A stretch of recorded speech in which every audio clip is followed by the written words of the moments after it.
الجزء الثاني بالنسبة لي من المكتوب قنبلة الموسم.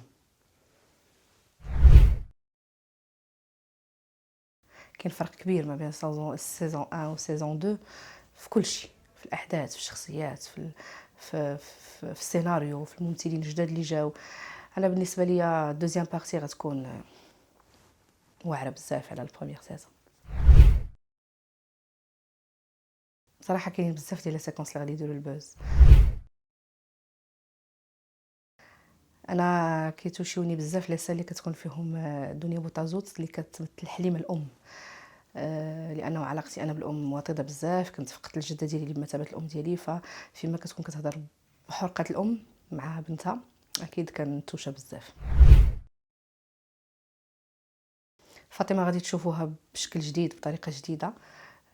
غتولي عندها واحد الشخصيه، هي شخصيه شويه ماشي ضعيفه، غادي نقولوا شخصيه سونسيبل حساسه بزاف، مي غادي هذا العام هذا غادي تولي تحاك مع الناس اللي كانوا ديجا كيظلموها، كانوا كيتعداو عليها.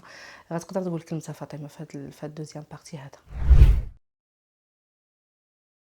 كنبغي نقول لكم رمضان مبارك سعيد، يدخل عليكم بالصحه والعافيه والسلامه يا ربي انتم ومن تحبون، وتسناونا في الجزء الثاني من مسلسل مكتوب على قناه دوزام.